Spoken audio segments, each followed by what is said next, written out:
Dan is with us to start off this hour in Kansas City. Hi, Dan. How are you?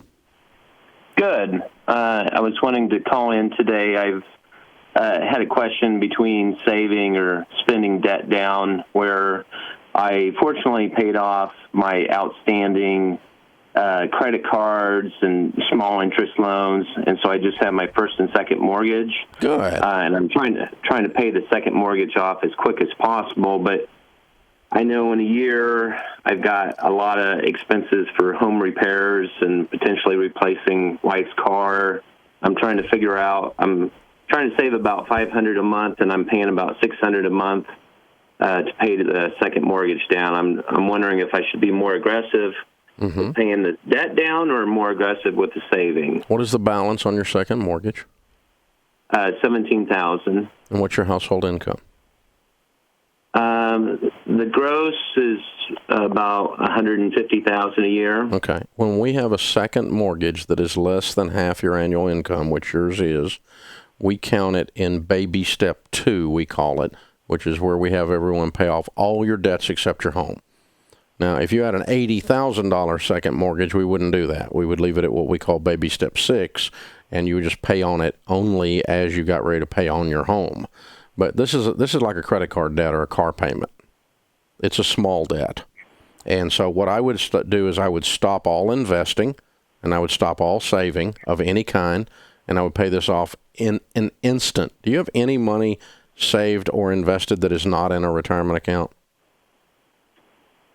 At this point, no. I've tried to save up for emergency, and how much is in that?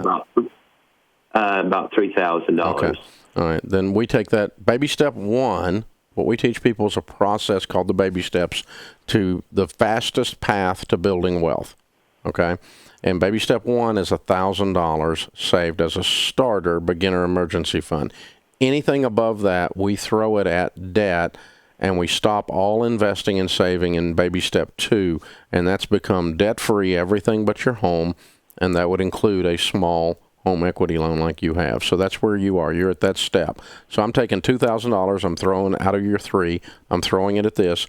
The car and the home repairs are on hold for right now. They're a thing you need to do, but they're not an emergency today. And you need to clear this debt as quickly as possible. Once that's gone, then, and it should be gone in no time. I mean, if you stop everything and completely point all of your guns at this one debt that's only $15,000 after this discussion, and you make $150,000, you should be done with it in just a matter of months, right? A couple of months. Just knock it out fast. Well, I still look at it about $1,200 a month, so it could still take 9 to 15 months or something. You make $150,000 a year. It shouldn't. Okay. I don't know how that is with taxes and insurance, but when I calculated what we actually bring home, I think it's closer to $92,000. You don't pay $60,000 a year in taxes. Did you get a? But I looked at what my take home was. I understand. Did you get a huge tax refund? No, actually. How much is going into 401k? Right now, I'm putting 6% in. Stop that. That's what I'm saying. Stop all investing temporarily and completely focus.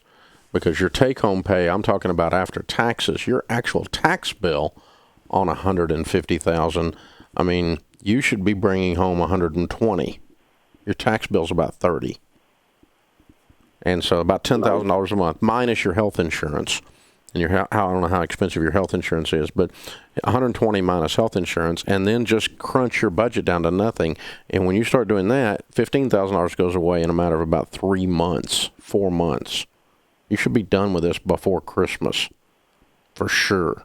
And then I want you to build your emergency fund of 3 to 6 months of expenses. Raise that $1,000 up to about $20,000, and then pay cash for a car, and then pay cash for the home repairs, And only then do you restart your 401k, and that's baby step 4, and you put 15% of your income, not 6%, into your 401k. See, what's happening right now, Dan, is you're falling into the classic trap that causes people to not get traction, is you're trying to do 6 things at once, and none of them are getting done. You feel that? You're putting money in your 401k, you're trying to pay extra on this loan, and you're trying to save money for a car. And none of them are really going very fast. And you make $150,000 a year and you got no traction. So the difference is, what I tell people to do is, what you focus on is what wins. And that's caused people to be able to win. Now, you can do whatever you want to do, Dan, but you called me. And this is our plan. And it has worked for millions of people. So it's what we tell folks to do.